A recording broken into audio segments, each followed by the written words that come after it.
Eis que nós tudo deixamos e te seguimos.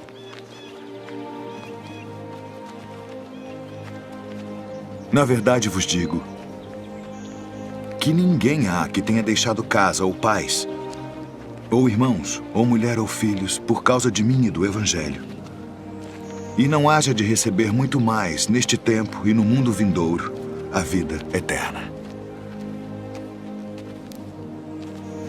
Porém, muitos primeiros serão últimos, e muitos últimos serão primeiros. Porque o reino dos céus é semelhante a um homem, pai de família, que saiu de madrugada para contratar trabalhadores para sua vinha. E ajustando com os trabalhadores a 1 denário por dia, mandou-os para a sua vinha. E saindo perto da hora terceira, viu outros que estavam ociosos na praça e disse-lhes: Ide vós também para a vinha, e dar-vos-ei o que for justo. E eles foram. Saindo outra vez perto da hora sexta e nona, fez o mesmo.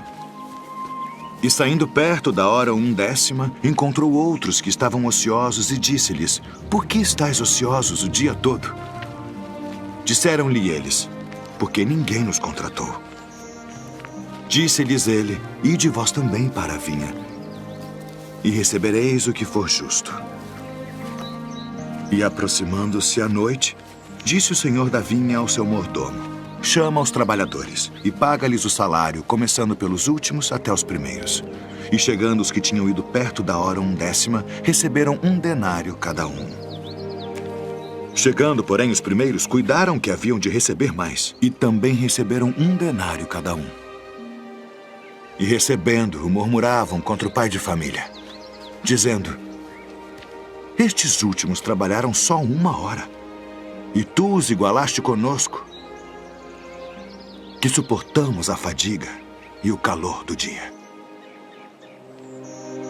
Ele, porém, respondendo, disse a um deles: Amigo, não te faço agravo. Não ajustaste tu comigo por 1 denário? Toma o que é teu e retira-te. Eu quero dar a este último tanto quanto a ti. Ou não me é lícito fazer o que quiser do que é meu? Ou são maus os teus olhos, porque eu sou bom? Assim os últimos serão os primeiros, e os primeiros os últimos. Porque muitos são chamados, mas poucos escolhidos.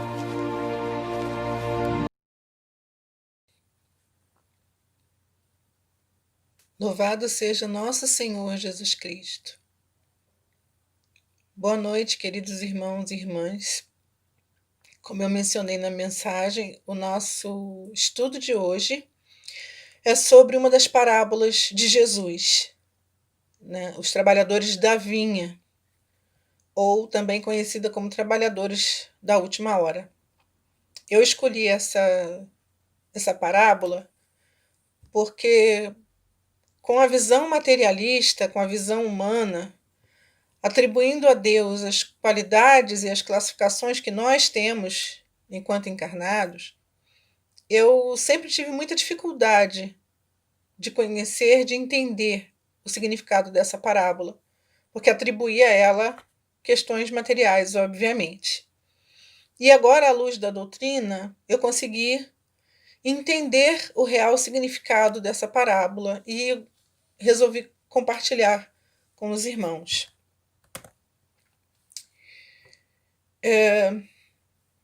Segundo o livro O Evangelho segundo o Espiritismo, segundo o espírito de Henry Heine, os obreiros que chegaram na primeira hora são os profetas, secundados pelos apóstolos, pelos mártires, pelos pais da igreja, pelos sábios, pelos filósofos e, finalmente, pelos espíritas.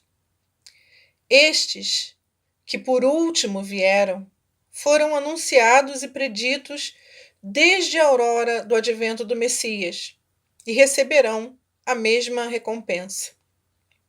Últimos chegados, eles aproveitam dos labores intelectuais dos seus predecessores, porque o homem tem de herdar do homem e porque coletivos são os trabalhos humanos.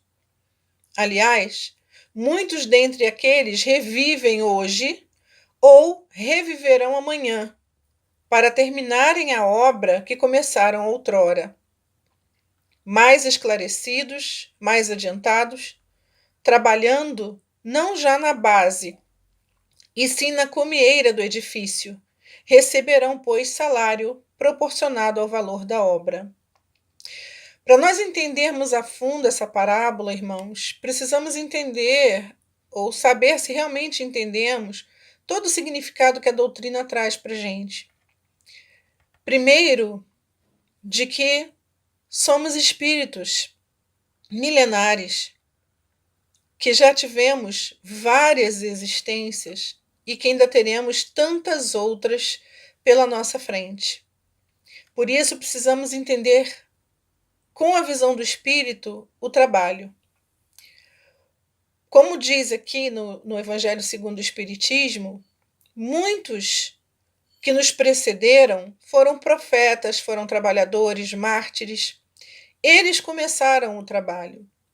E agora é chegado o momento de concluí-lo. Muitos de nós já viemos antes. Voltamos agora. E, permita a graça divina, retornaremos mais para frente.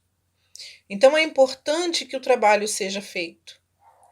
E a vinha é colocada na parábola justamente para explicar isso, que existe todo um trabalho a ser feito. Primeiro, a terra tem que ser preparada para receber as sementes. Uma vez as sementes plantadas, é necessário cuidar de toda a área para que nada possa estragar ou atrapalhar o crescimento da vinha. Quando ela começa a brotar, que dá seus frutos, é importante também que se colha o fruto para transformá-lo depois em vinho. Então, cada etapa do processo é importante. Cada etapa do processo tem seu valor.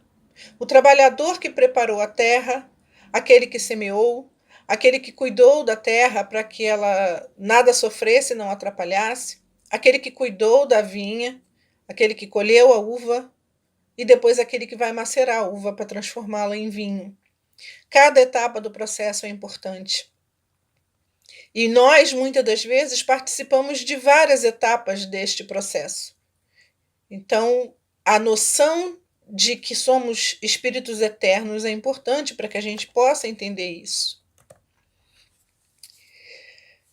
Entendendo a parábola, né? Ela descreve uma situação que, aos olhos humanos, é aparentemente injusta, porque é uma remuneração igual para jornadas de trabalho desiguais. O senhor da vinha pagou ao trabalhador com menos horas trabalhadas o mesmo valor que pagou aos trabalhadores que trabalharam mais tempo, né? Então, ela aponta aí uma relação entre a vida material e a vida espiritual. Fazendo uma comparação, o pai de família seria Deus, né? A vinha, o universo. Os trabalhadores somos nós, os seres humanos. O trabalho na vinha é o trabalho no bem, em prol do nosso semelhante. As horas representam qualquer período de tempo. Elas não significam as horas de exatamente um dia, mas dos tantos séculos e milênios nos quais existimos e trabalhamos ou não em prol do semelhante. Amadurecemos ou não o nosso entendimento daquilo que Deus quer de nós. E o salário é a felicidade. Então, se Deus é justo, né, como é que podemos compará-lo ao Senhor da vinha? Exatamente isso. Todos temos oportunidades, todos temos a chance de trabalhar para Deus, todos temos a chance de entender a mensagem que o Cristo deixou e mudarmos o nosso pensamento e as nossas atitudes materialistas, egoístas, e abandonarmos um pouco o eu para pensar no outro, para pensar no nós. E uma vez que decidamos seguir isso, Não importa quanto tempo decidamos trabalhar. O trabalho, o salário para esse vai ser o mesmo.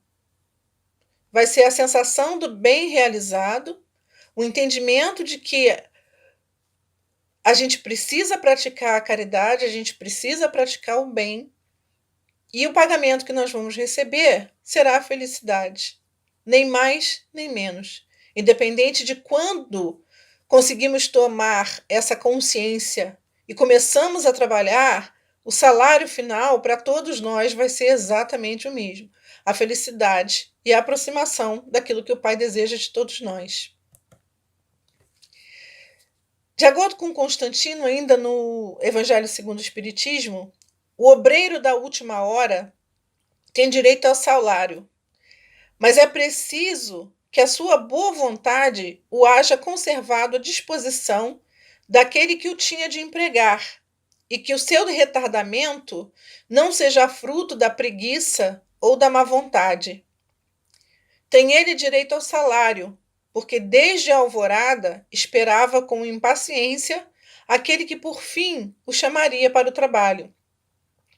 Laborioso, apenas lhe faltava o labor. Faltou-lhes a oportunidade.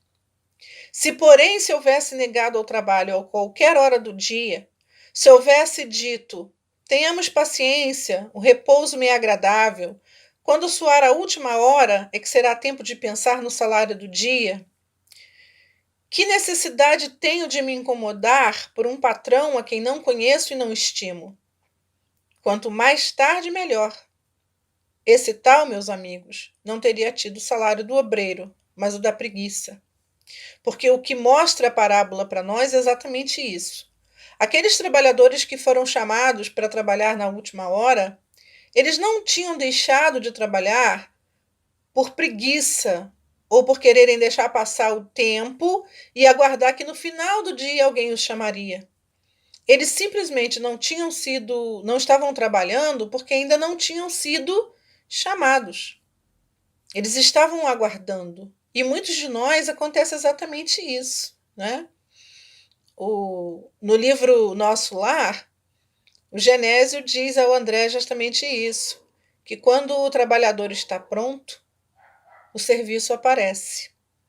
Então, às vezes, levamos vidas e vidas, séculos e séculos, esperando, aguardando, porque ainda não estamos prontos para o trabalho.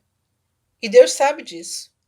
Então, Ele aguarda que cresçamos, que amadureçamos espiritualmente, para que no momento certo, em que estejamos prontos, seguros, amadurecidos na fé, possamos então dar esse primeiro passo em direção ao trabalho.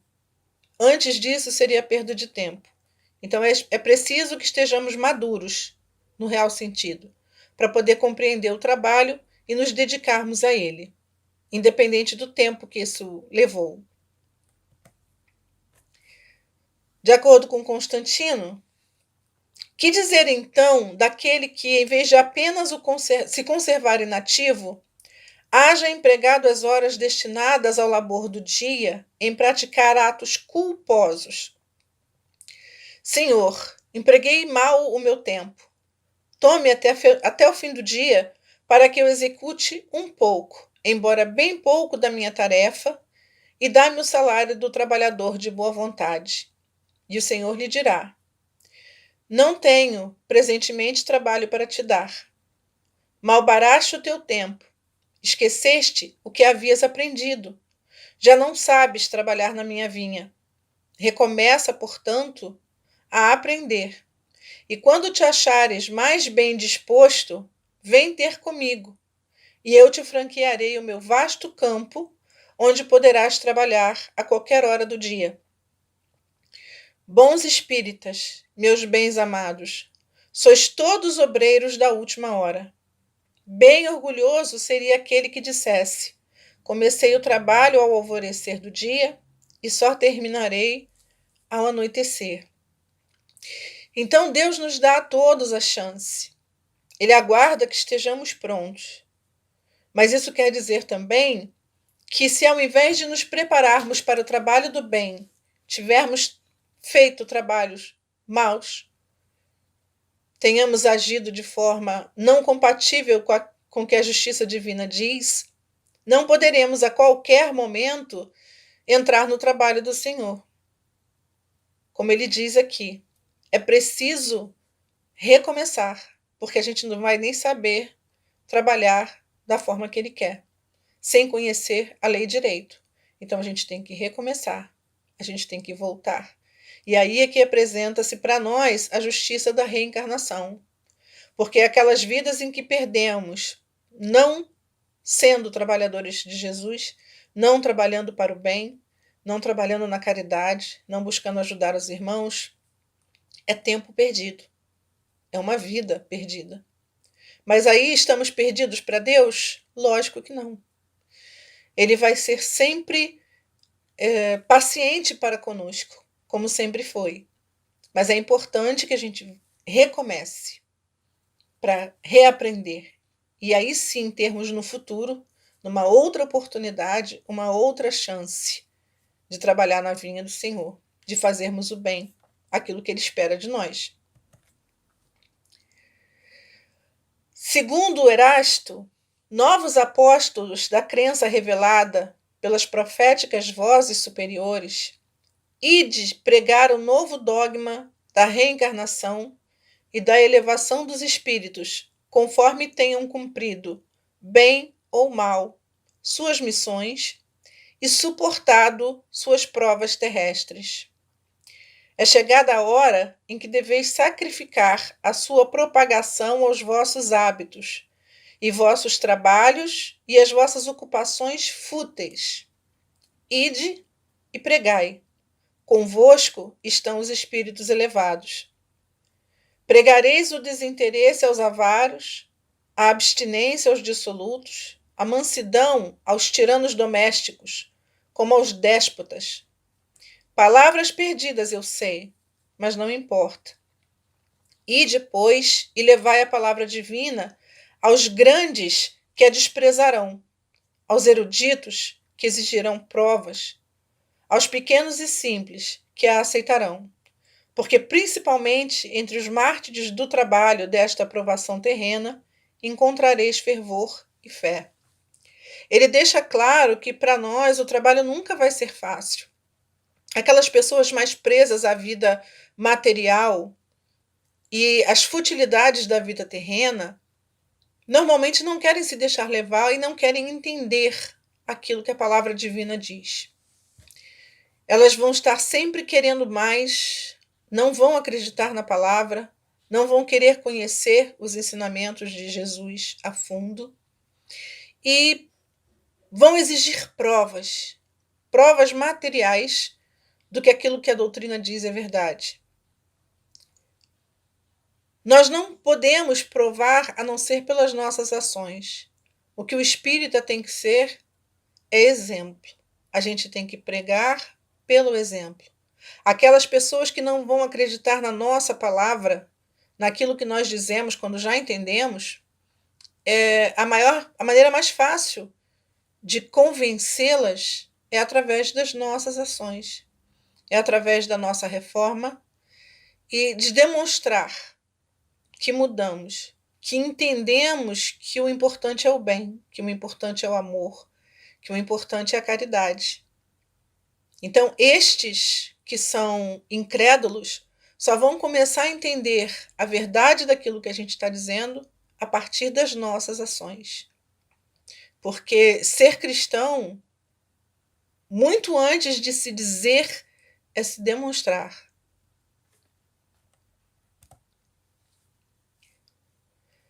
Arme-se a vossa falange de decisão e coragem. Mãos à obra, o arado está pronto, a terra espera, arai. Ide e agradecei a Deus a gloriosa tarefa que Ele vos confiou. Mas atenção, entre os chamados para o Espiritismo, muitos se desviaram. Reparai, pois, vosso caminho e segui a verdade. Quais os sinais pelos quais reconheceremos os que se acham no bom caminho? Reconhecê-los-eis pelos princípios da verdadeira caridade, que eles ensinarão e praticarão. pelo número de aflitos a que levem consolo, pelo seu amor ao próximo, pela sua abnegação, pelo seu desinteresse pessoal, pelo triunfo de seus princípios, porque Deus quer o triunfo da sua lei, da lei dele. Os que seguem a lei de Deus, esses são os escolhidos. E eles lhes darão a vitória. Mas ele destruirá aqueles que falseiam o espírito dessa lei e fazem dela degrau para contentar sua vaidade e sua ambição.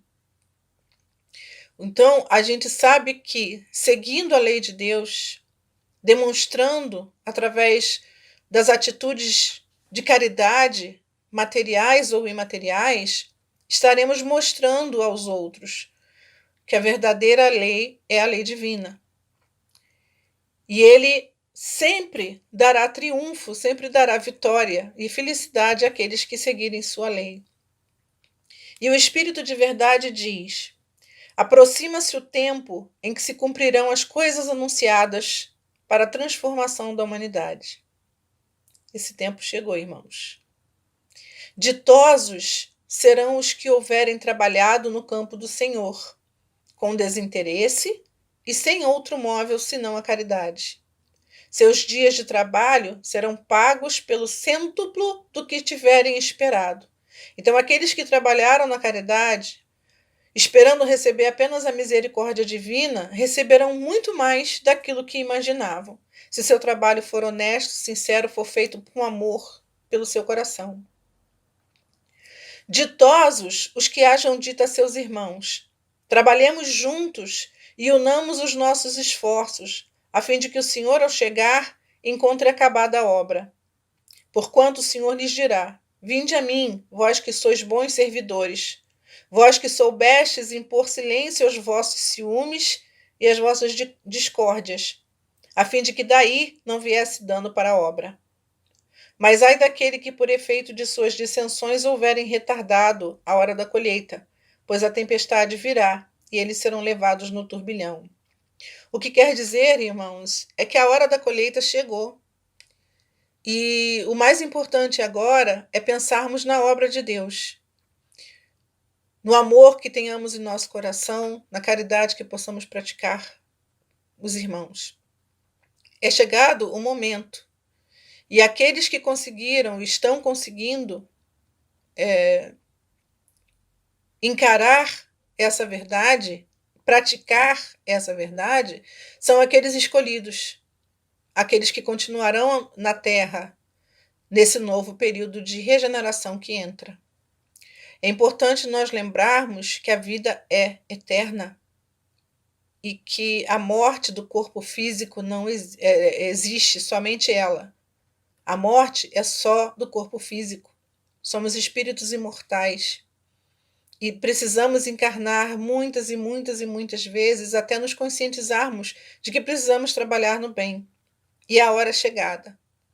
Então, aqueles irmãos que estão aqui, neste momento, por escolha, inclusive, por passar por esse período na Terra, em que a Terra está passando por essas transformações, não pode deixar para amanhã as suas mudanças, a sua transformação pessoal e o seu trabalho no bem. Para terminar, vou deixar um pensamento de Mahatma Gandhi que dizia: tenha sempre bons pensamentos, porque os seus pensamentos se transformarão em suas palavras. Tenha boas palavras, porque as suas palavras se transformarão em suas ações. Tenha boas ações, porque as suas ações se transformarão em seus hábitos. Tenha bons hábitos, porque seus hábitos se transformarão em seus valores. Tenha bons valores, porque os seus valores se transformarão no seu próprio destino.